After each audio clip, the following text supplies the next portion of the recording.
Two from Galilee. A love story by Marjorie Holmes.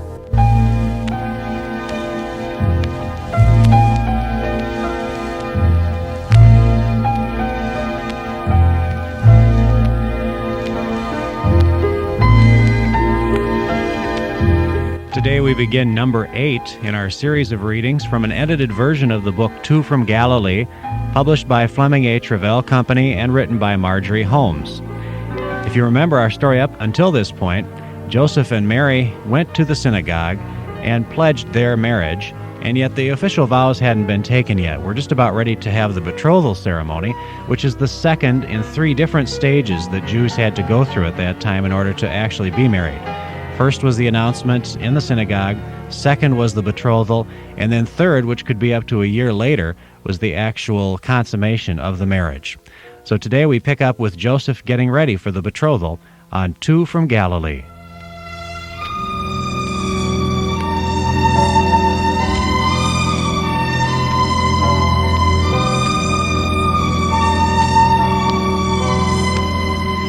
Joseph worked feverishly, even the day of his betrothal.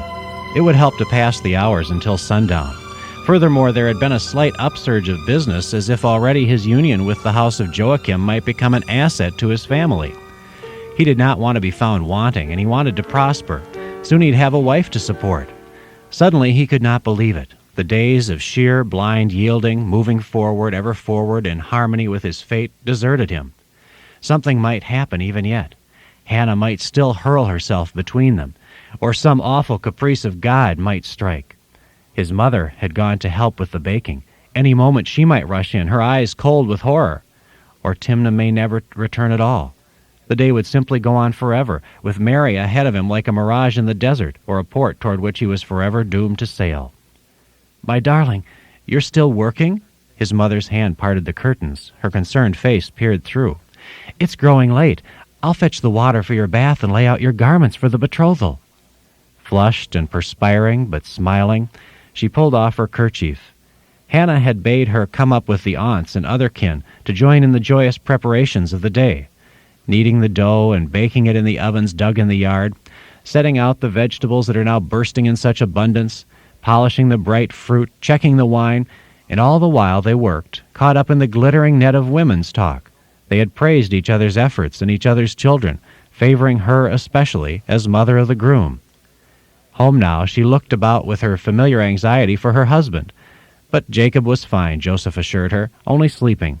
"Good," she sighed. "He'll need the rest. We'll be up late. You should have rested too." She pressed his arm.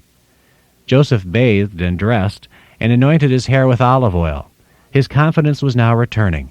As the water had washed away the grime and sweat, so it cleansed him of his nervous, foolish imaginings. One small thing troubled him exceedingly: his hands. Although he scrubbed them nearly raw and rubbed them with the precious oil, he could do nothing about their calluses or the scarred, broken nails. He wanted to be perfect for Mary.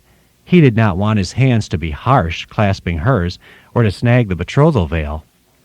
His father puffed in and out, bumping into him, borrowing things, asking Joseph's help with the tying of his girdle. Jacob could never manage, and his wife was busy with the girls. "And do I have to wear shoes?" he pleaded, exhibiting his poor, swollen feet with their bunions. His wispy hair combed futilely over his baldness, he looked uncomfortably clean and dressed up and rather pathetic. Yet it was he who reminded Joseph of the things that in his agitation he might forget: the purse of long-hoarded silver dinars, also the ring, and the presents. Together they set off at last, Joseph lugging the heavy table. Jacob limped along in his unaccustomed sandals. A brisk breeze set the palm trees clashing and blew their robes about their legs.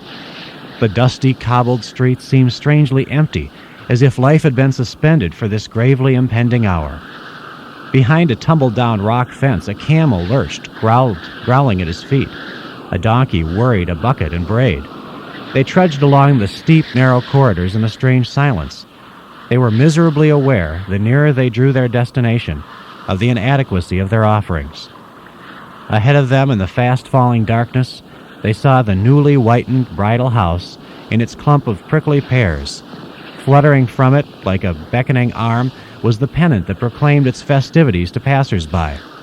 As they approached, they saw that Joachim had stepped outside to light the torch of pitch-soaked rushes at the step. It blazed up suddenly, revealing his face with its unguarded look of grief. However quickly he jerked his head, there was no denying that naked sorrowing. Be it because of me, Joseph wondered, or only because of his dearest child? There was so little time left for her under his roof. Promptly, Joachim recovered himself and turned to welcome them, courteously ignoring the gifts they carried, and then he led them inside. The room had been transformed. The largest lamp, burning the finest oil, was placed at the head of the table where the bride and groom were led. Joseph found himself there as in a dream. Mary seemed unreal beside him, though her sweet flesh at times brushed against his. The scent of her was more heady than the overpowering fragrance of the flowers. He was stiff with guarding his emotions, remote from her, afraid.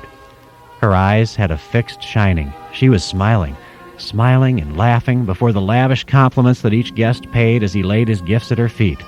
Bolts of cloth, baskets, jugs, skeins of flax, and countless tools for keeping house. The guests deposited them and then returned to their seats, which were bedecked with olive boughs. Finally, an expectant hush. The scribe came forward. The rabbi nodded to Joseph, whose heart was large in his throat.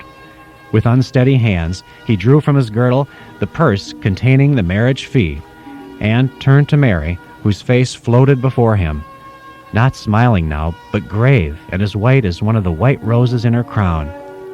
"Have you brought a token to give the bride to signify that this covenant is made?" said the rabbi. Nodding, Joseph unwound his girdle. His eyes did not leave Mary's as the rabbi took it and placed it across her uplifted hands. "And have you other gifts?" the rabbi asked. "Yes," said Joseph, "if only there were more." But nobody seemed to think ill of them. The shawl he had for Hannah, the fine hand chisel for Joachim, and for Mary. For Mary, the sewing box, the soft little doe-skin slippers, and the table that would be the first piece of furniture for their house. Plainly, she loved them all, especially the slippers. She cried out with delight and thrust out her feet to their measure. There was an awkward moment, for it seemed as if she would have him kneel there in the presence of everyone to put them on her. He flushed, and people laughed at his discomfort, and the rabbi made stern noises in his throat, for the scribe sat waiting to pen the terms of the contract. And when it was finished, Joseph spoke aloud the prescribed words, that he would work for her and honor her in the manner of Jewish husbands, and that all of his property would be hers forever. Thus did he openly take the vow already made within his heart. It was over now, all but the draping of her face with the betrothal veil, but the children must first be called forward. They had been bouncing with impatience for their treats.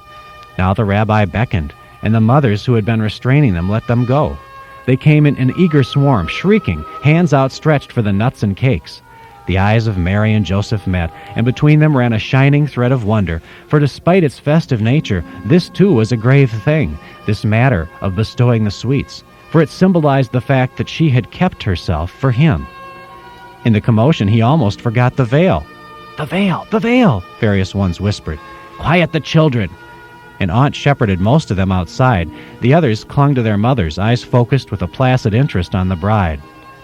As Joseph had feared, his fingers caught on the delicate gossamer stuff, and his hands shook, placing it with anguished care, so that it fell before her face. Yet pride upheld him. This was his victory. He knew that he stood before them tall and comely, humble yet mighty, a man claiming his true bride. A vast tenderness swept him, and a great reverence. Now she belonged to him, and her face was his to shield. In regret and joy he draped her, his personal Torah, which now must be returned to the ark to await their covenant.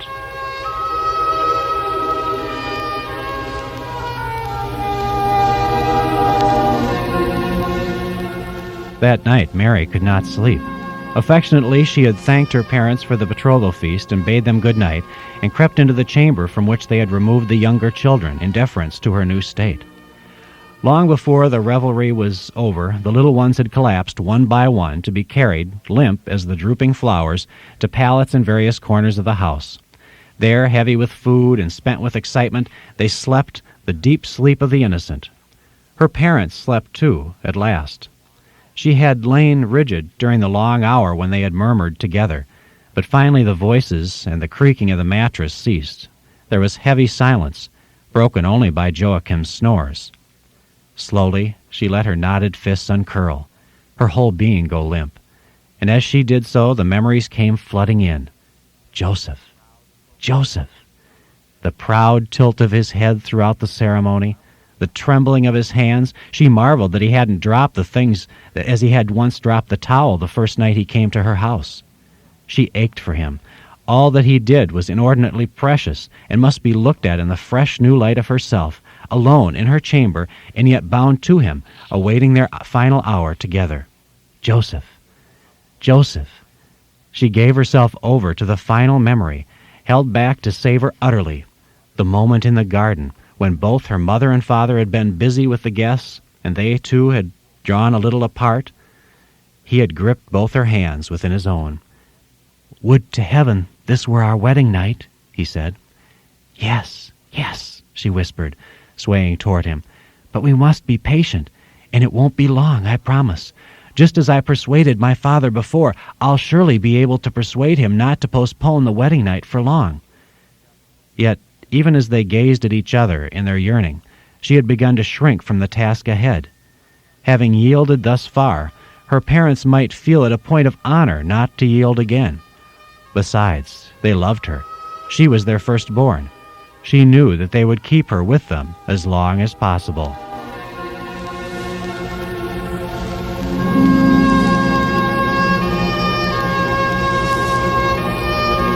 Chapter 7.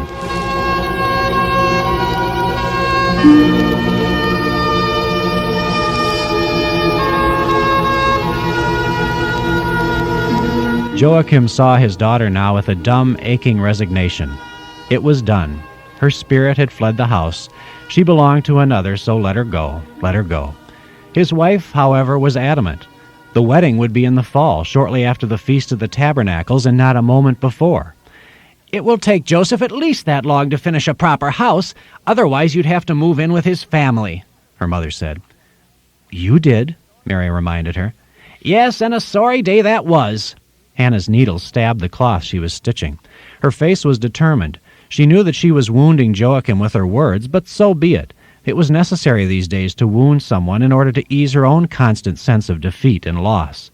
Mary had won. She was going to marry the man she wanted, just as she had always gotten nearly everything else from Joachim. Now it gave Hannah a queer, fierce delight to have her way in the matter of the wedding. Actually, she felt she'd been generous in not making them wait the entire year. Now, Mary's impatience, and the fact that Joachim was obviously suffering at the thought of losing her so much that he was anxious to have it over with, such only enhanced Hannah's obstinance. "Come now, surely it was not so bad living in the house of my mother," Joachim said. "You know yourself we had no moment's peace or privacy. Not until you took me to a house of our own did we truly know happiness." To avoid the taunt in her eyes, he betook himself to the yard, where he paced in his misery.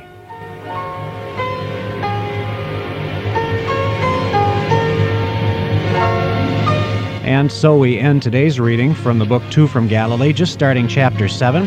And tomorrow we find out how long will they have to wait as you listen for another episode of 2 from Galilee.